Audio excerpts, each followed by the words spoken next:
19.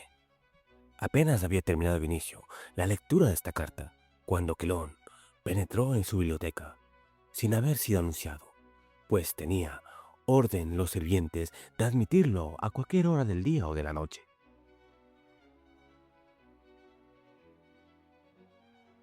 Cólmate de favores, la divina madre de tu magnánimo antepasado Eneas, cual conmigo lo ha hecho el hijo de Maya.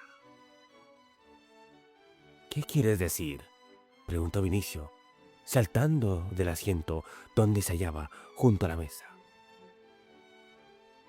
Quilón alzó la cabeza y dijo: ¡Eureka!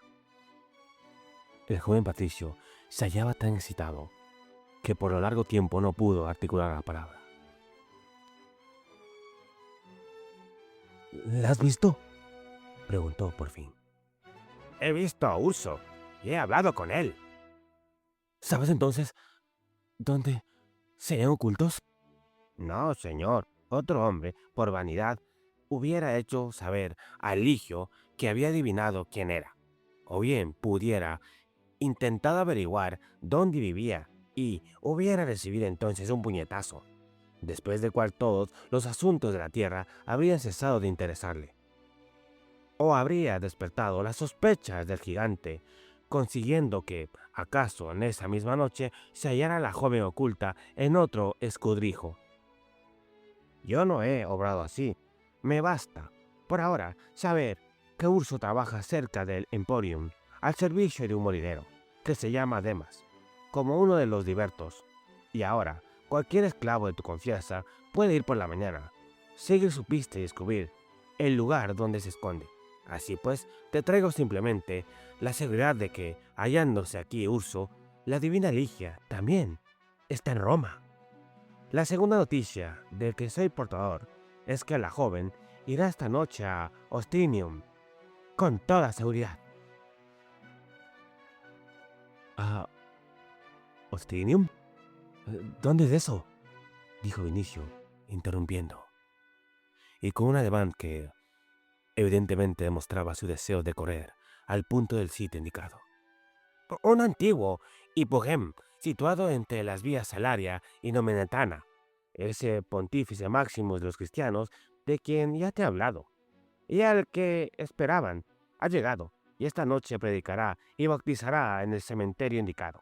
Los cristianos ejecutan ocultamente sus prácticas religiosas, porque, aun cuando todavía no se ha pronunciado edictos que lo prohíban, el pueblo los odia y por tanto se ven obligados a tomar toda clase de precauciones. El mismo Urso me ha dicho que todos, hasta el último de ellos, acudirían esta noche a Ostrinium, porque no hay uno que no desee ver, oír, al que fue el primer discípulo de Cristo, a quien llaman el apóstol. Y puesto que, entre ellos, tanto los hombres como las mujeres asisten a estas predicaciones, es posible que las últimas tan solo Pomponia Gresina no se halle presente, porque no podría explicar de modo satisfactorio a Plaucio, adorador de los antiguos dioses, su ausencia del hogar durante la noche. Pero Ligia, señor, que se halla bajo la custodia de Urso y de los ancianos de la comunidad, indudablemente ha de asistir en unión de otras mujeres. Vinicio, que hasta entonces había vivido en un estado febril permanente y alentado, por decirlo así, tan solo por la esperanza, ahora que esa esperanza parecía realizarse, se vio súbitamente invadido por la debilidad que siente un hombre después de hecha una jornada superior a sus fuerzas. Quilón advirtió, este resolvió aprovecharse de ello. Cierto es, Dijo: que las puertas se hallan vigiladas por tu gente, circunstancias que ha de ser conocida de los cristianos. Pero esto no necesitan puertas. El Tíber tampoco las necesita, y aun cuando desde el río hasta esos caminos hay muchas distancias, vale la pena hacer una larga caminata para ver al gran apóstol. Por otra parte, natural es que tenga mil maneras de salvar las murallas, y sé que las tienen. En Ostrianum encontrarás a Ligia, señor. Y en el caso de que no estuviese ahí la joven, Urso acudiría sin falta porque ha prometido matar a Graucio. Me ha dicho él mismo que iría y lo mataría. ¿Has oído, noble tribuno? Puedes seguir a Urso y descubrir dónde mora Ligia, ordenar a tu gente que se apoderen de él como asesino, y una vez que lo tengas en tus manos, le harás confesar dónde ha ocultado a la joven. He hecho, pues, todo lo posible. Otro, oh, señor, te habría dicho que se había bebido 10 catarros del mejor vino en compañía de Urso antes de sonsacarle su secreto, o te habría afirmado que había perdido con él 1000 sestercios al Scrate o Deudecimen, o que había comprado esa noticia por 2000 sestercios, y yo sé que tú me devolverías dobladas esas sumas. Y a pesar de todo, siquiera una vez en mi vida, quiero decir ahora, como durante mi vida entera, he de ser honrado, porque creo, como lo han dicho el magnánimo Petronio, que tu generosidad ha de ser superior a todas mis esperanzas. Vinicio, que como soldado tenía la costumbre de obedecer tan solo a su propio dictamen en todo caso y de obrar en consecuencia, se vio dominado por una debilidad momentánea y dijo: no te verás defraudado en tu apreciación acerca de mi liberalidad, pero, ante todo, has de ir conmigo a Austranium. ¿Y yo? ¿A Austranium? Preguntó Cleón, a quien no le asistía el menor deseo de ir a ese lugar. Noble tribuno, te he prometido indicar el sitio donde Ligia se oculta, mas no sacarla de ese sitio y entregártela. Piensa tan solo, señor, lo que podría sucederme si ese oso Ligio, una vez que hubiera destrozado a Grauco, se convenciera positivamente de que su acción no había sido del todo justa. No me acusaría a mí, ciertamente, que sin razón, como el instigador del asesinato ya perpetrado. Recuerda, señor, que mientras más filósofo es un hombre, más fácil es para él contestar satisfactoriamente las necias preguntas del vulgo.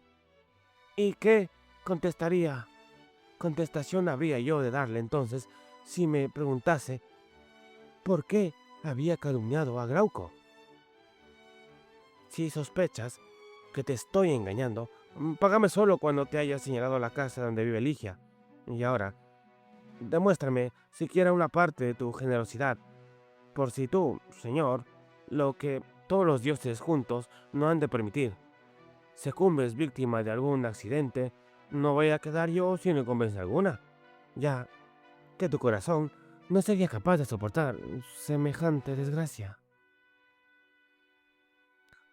Vinicio se acercó a una caja llamada barca, colocada sobre un pie de mármol, y sacando de ella una bolsa, se la dejó a Quilón.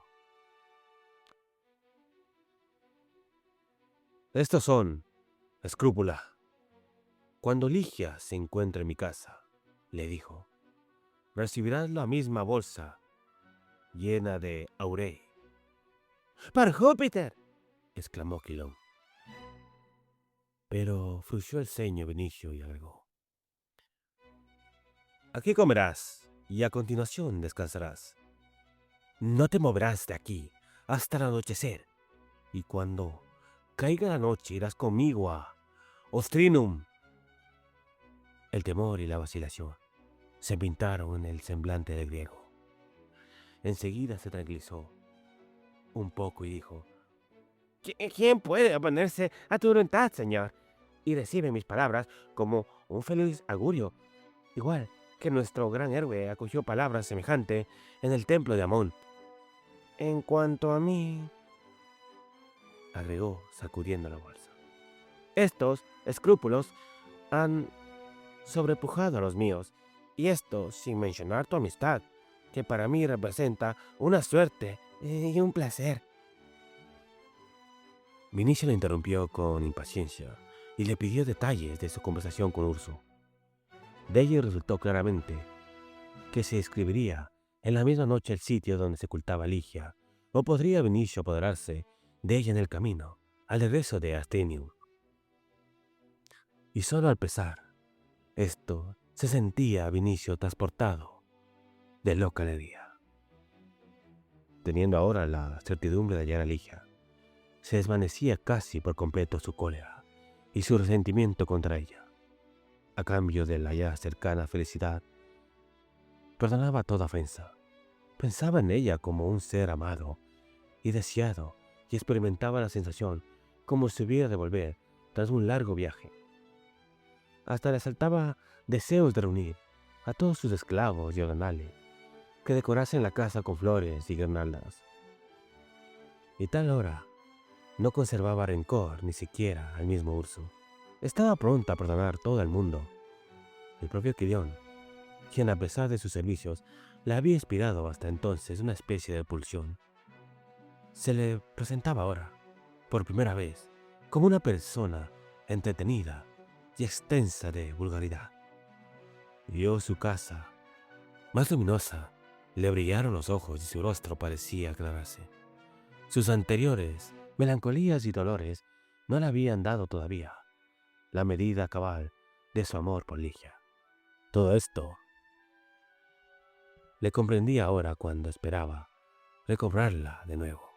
Sus anhelos despertaban con él, como la tierra calentaba por el sol, despierta en primavera. Pero esta vez eran sus deseos menos ciegos y salvajes, y más regocijados y tiernos. Se sentía a sí mismo ahora, interiormente poseído de una energía sin límites, y abrigaba una especie de certidumbre de quien viera él por sus propios ojos a Ligia, y ni todos los cristianos de la tierra juntos, ni el mismo César, podrían esta vez arrebatarla.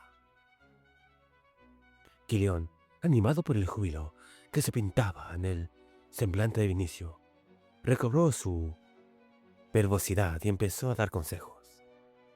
En su opinión, no podía considerarse el asunto como ganado completamente, y era necesario tomar las mayores precauciones, sin el exilio de las cuales todo el trabajo hecho pudiera resultar nulo.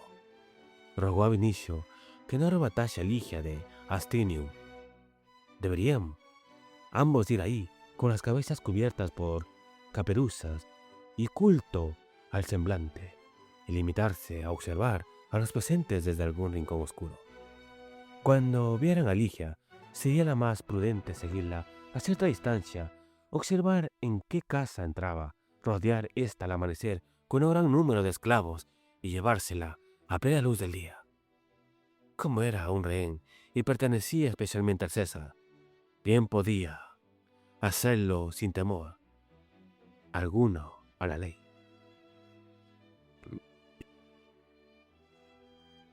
En caso de dañar en Astenium, podían seguir a Urso, con el mismo resultado. Ir al cementerio con una turba de acompañantes no era práctico, porque atraerían fácilmente la atención hacia ellos, y entonces a los cristianos les bastaría tan solo con apagar las luces, como lo hicieron cuando Ligia fue raptada, y se diseminaría en la oscuridad, yendo a escondrijos que solo ellos conocían. Pero sería prudente que Vinicio y él fueran armados, y todavía mejor, que llevaran consigo un par de hombres fuertes y seguros para que los defendiesen en caso necesario. Vinicio reconoció la convivencia de todas aquellas indicaciones, y recordando al mismo tiempo el consejo de Petronio, envió a sus esclavos en busca de Crotón, cuyas sobrehumanas fuerzas habían admirado ya más una vez en la arena. Quilón, que conocía a todo el mundo en Roma, se sintió muy tranquilizador cuando oyó el nombre del famoso atleta y declaró que iría a Ostenio. La bolsa llena de grandes aurios le parecía ahora más fácil de alcanzar mediante la ayuda de Crotón. Así pues, se encontraba de muy buen talante cuando se sentó a la mesa, donde después de algunos minutos fue llamado por el jefe de Altrio. Mientras comía, dijo a los esclavos que había conseguido para su amo un maravilloso ungüento, el peor de los caballos. Al que frotase con ese ungüento los cascos dejaría atrás cualquier otro. Agregó que un cristiano le había enseñado a prepararlo, pero los jefes de los cristianos eran mucho más peritos en los encantamientos y milagros que los mismos habitantes de Tesalia, a pesar de ser Tesalia famosa por sus hechiceros. Los cristianos tenían en la inmensa confianza porque era natural. Cualquiera podía fácilmente comprender lo que significaba pez. Y Quilión, mientras decía esas palabras, miraba con fijeza a la cara de los esclavos, con la esperanza de encontrar entre estos algún cristiano y de poder informar de ellos a Vinicio. Mas cuando se vio defraudado, se puso a comer y beber en cantidades desmesuradas, sin economizar las alabanzas al cocinero y declarando a la vez que iba a hacer lo posible para comprárselo a Vinicio. Su alegría se veía perturbada tan solo por la idea de que a la noche había de encaminarse a Astranio. Se tranquilizaba, no obstante, al pensar que iría disfrazado, que se disimularía en la oscuridad y le acompañaría 2 hombres, uno de los cuales era, por su fuerza física, el ídolo de Roma, y el otro, un patricio y personaje de alta dignidad en el ejército. Aun cuando llegué a conocer a Vinicio, se dijo a sí mismo, no se atrevería a levantar una mano sobre él.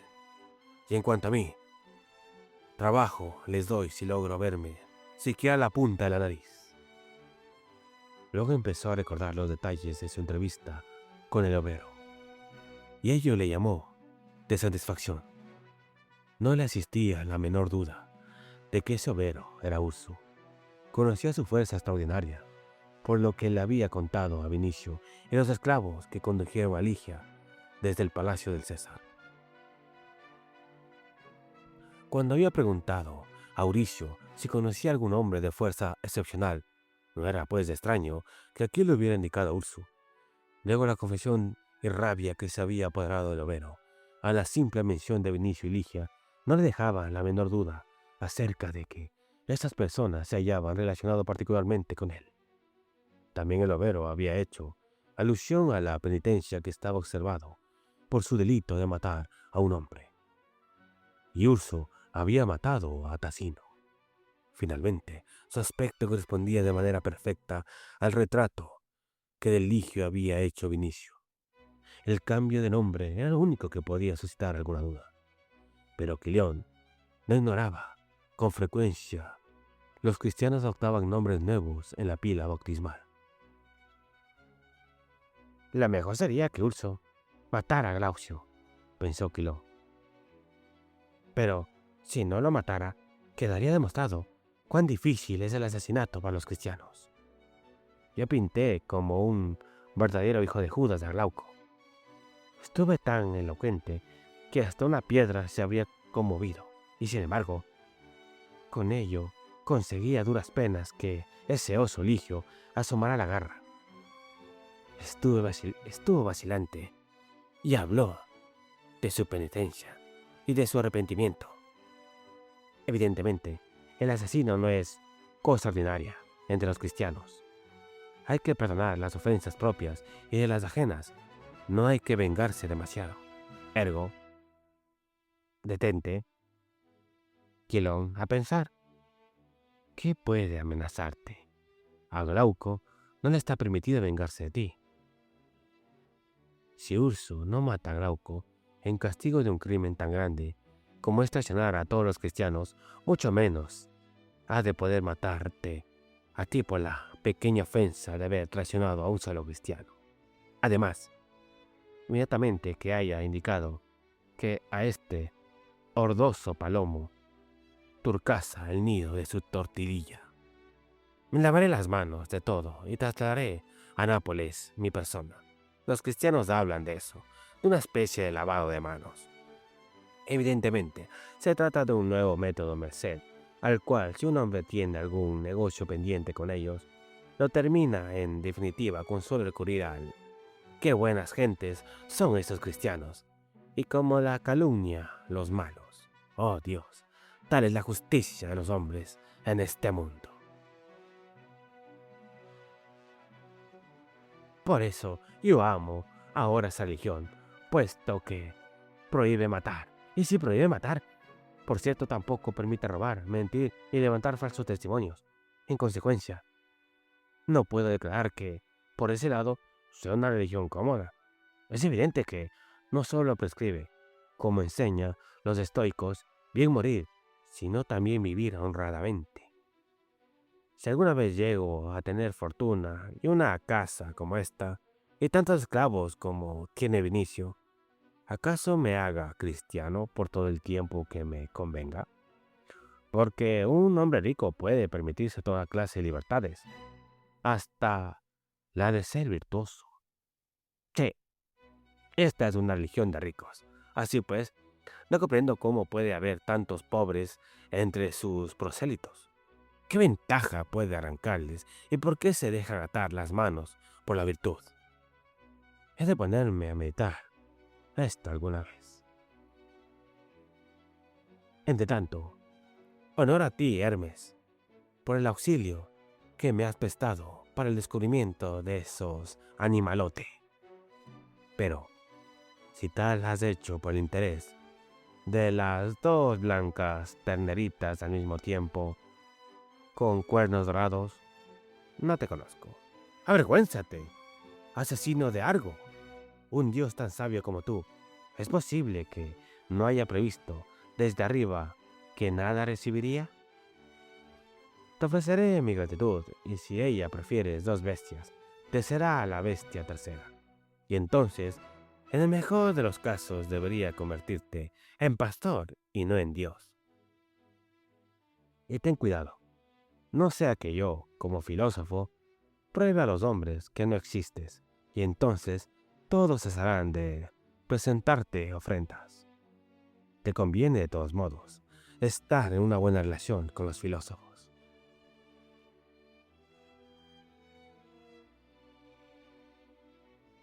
Mientras así hablaba consigo mismo y con Hermes, se tendió sobre el banco.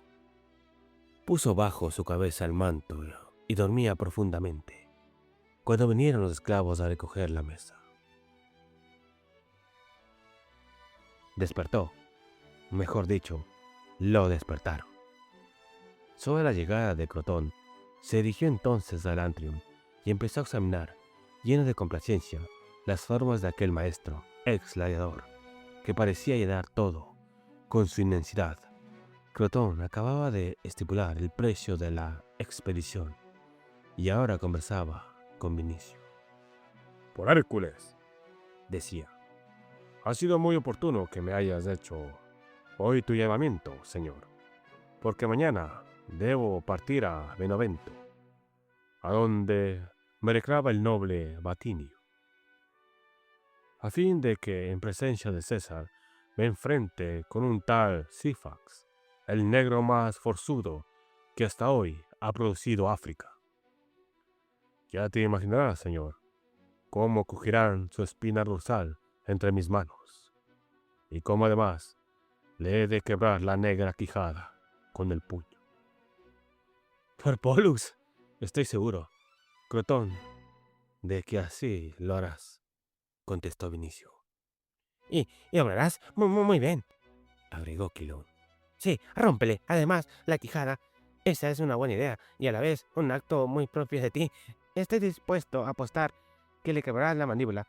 Pero ahora, Hércules mío, debes afrontar las manos con aceite de olivo y ceñirte bien, porque debes saberlo.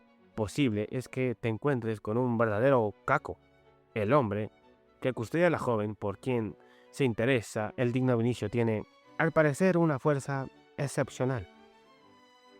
Quilón, al decir estas palabras, se proponía estimular a Crotón. Cierto es, dijo Vinicio. Yo no le he visto, pero me dicen que ese hombre puede sujetar a un toro por los cuernos y llevarlo donde quiera. ¡Ah! Exclamó Quilón, quien no habría creído que la fuerza de Urso llegara hasta ese punto. Pero Crotón rió desdeñosamente y dijo: «Ja, digno señor, me comprometo a arrebatar con este brazo a la persona que me indiques, a defenderme con este otro contra 7 de esos ligios y a traerte a la doncella a tu casa, aun cuando hubiese de venir en mi percepción todos los cristianos de Roma, como lobos de Calabria. Y sí, así no fuese, que me apeleen aquí mismo, en este implibio». Señor, no permitas eso. exclamó Cleon. Nos arrojarás, nos dejarán piedras, y entonces, ¿de qué nos servirán las fuerzas de Crotón? ¿No es mucho mejor sacar a la niña de la casa y nos ponerla a ella o a ti a una innecesaria destrucción? «Es cierto, Crotón», dijo Vinicio. «Como recibo tu dinero, hago tu voluntad. Pero ten presente, señor, que mañana he de ir a Beneveto». «Tengo 500 esclavos en la ciudad», contestó Vinicio. Enseguida hizo que, a una señal suya, se retirasen ambos. Se encaminaban a la biblioteca y, sentándose en su escritorio, dirigió a Petronio estas pocas líneas: «Eligio acaba de ser encontrado por Cleon. Esta noche voy con este y Crotón a Astrinium y sacaré a Ligia de su casa. Hoy mismo o mañana, que los dioses te sean en todos propicio. Consérvate bien, oh carísime. La alegría no me permite escribirte más». Y dejando entonces a un lado la pluma, empezó a dar precipitados paseos por la estancia. Y es que además del placer que llenaba su alma, le devoraba la fiebre. Se decía que al día siguiente Ligia estaría en su casa. No sabía, por el momento, cómo conducirse con ella, pero se decía que si ella le amara, él sería su siervo. Traía a su mente el recuerdo de las seguridades que le había dado Actea acerca del amor que la joven le profesaba, y esto le conmovió hasta lo más íntimo de su ser. Siendo ella así, bastaría vencer en Ligia la naturaleza y resistencia que opone el pudor de una doncella y llevar a cumplimiento tales o cuales ceremonias que evidentemente prescribirían las doctrinas del cristianismo. Y si su amor era cierto, Ligia, una vez que se encontrara en su casa, habría de ceder a la persecución o a la fuerza superior y decirse: «Ya está consumado». Y con ello todo concluiría y tornaría la joven a mostrarse amante y cariñosa. En este instante vino Quilón a interrumpir el curso de tan optimista pensamiento. Señor, Dijo el griego. acaba de ocurrírseme una idea. ¿No tienen los cristianos unos signos o palabras de pase, sin las cuales es posible que no se permita a nadie la entrada en Ostrinium? Yo sé que tal suceso en los oratorios y en cada caso ha recibido eso santo y seña de Euricio. Permíteme, señor, entonces, que vaya a ver el viejo y le pida las instrucciones precisas y los signos que sean necesarios. «Bien, noble sabio», contestó Vinicio con regocijado acento. «Hablas como un hombre previsor y por ello eres digno de todo elogio. Irás, pues, a la casa de Euricio o a cualquier otra casa que sea de tu agrado, pero como garantía de tu oportuno regreso, dejarás sobre esta mesa la bolsa de dinero que de mi mano recibiste hace poco». Quilón, que nunca se separaba del dinero de buena gana, sintió una especie de hormigueo en el cuerpo, mas obedeció y se puso en camino. Desde las carenas del circo, en las inmediaciones del cual se hallaba el teducho de Euricio, no había gran distancia, de manera que regresó mucho antes de llegar la noche. Señor, te traigo el santo y seña. sin el cual no habríamos sido admitidos. He tomado además minuciosos datos acerca del camino. Dije a Mauricio que necesitaba ese santo y seña solo para mis amigos, que yo no iría porque se hallaba el sitio muy distante por mi avanzada edad, y que, en todo caso, yo vería mañana personalmente al gran apóstol, de cuyos labios podría ir entonces las repeticiones de los párrafos más selectos de su predicación. ¿Cómo? ¿Tú irás? Tú debes ir, exclamó Vinicio. Ya sé que debo ir, pero tendré la precaución de presentarme ahí perfectamente encapuchado, y os aconsejo que hagáis lo mismo, si no queréis que espantemos a los pájaros. En efecto, empezaron enseguida a prepararse, pues ya estaba oscureciendo. Se pusieron capas gálicas con capuchas y se proveyeron de linternas. Vinicio se armó y armó a sus compañeros con puñales cortos y corvos. Quilón se puso además una peluca que se había preocupado en el camino al rezo de la tienda de Mauricio. Por último, emprendieron toda la marcha a paso rápido, a fin de salir a la ciudad antes que cerraran la distante puerta de Nometana.